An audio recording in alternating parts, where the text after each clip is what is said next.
Kendra, and I am here to teach you a quick Relevé and Elevé exercise that you can do at home to make sure that your feet and your calves are staying strong until we can get back to dance class and dancing together.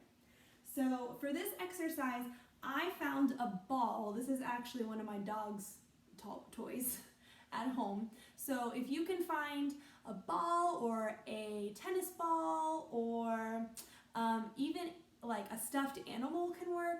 Anything that you have at home that's about this size or so, we can use for this exercise. So what you're gonna do is you're gonna find something you can hold on to. You can hold on to a banister or the side of your bed or a bookshelf or anything that you have at home, even the wall.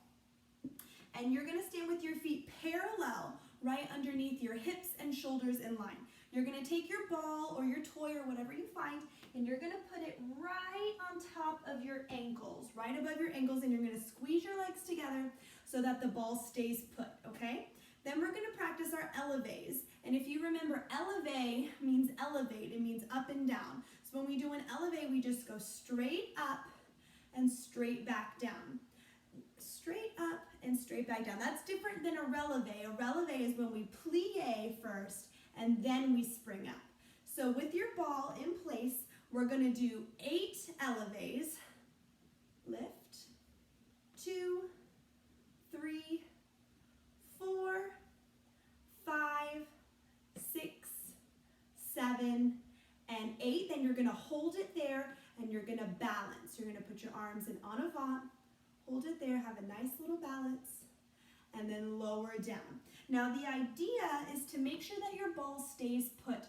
If we are keeping our weight towards our big toes, which is where we want it, your ball should stay right in place.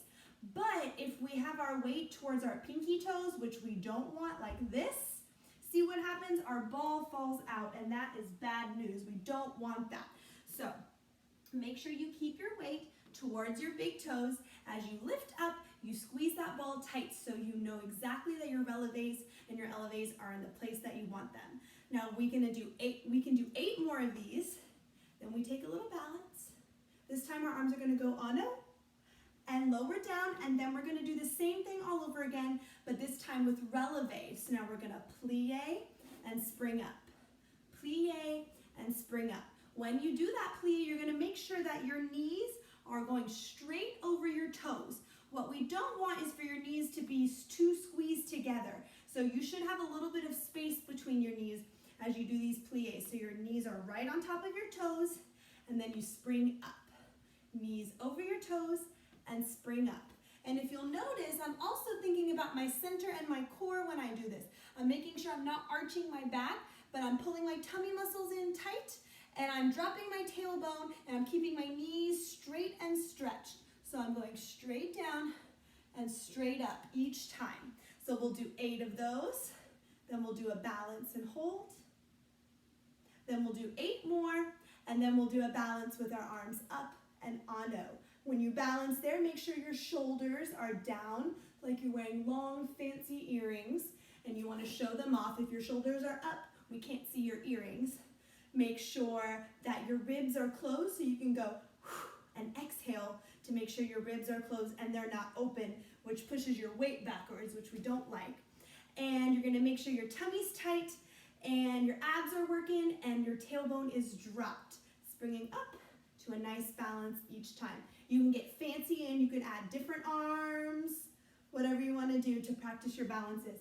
But do as many of these elevés and relevés as you can. You should really feel it in your calf muscles as you're working. Anyway, keep up the good work, dancers, and I can't wait to see you back at dance class.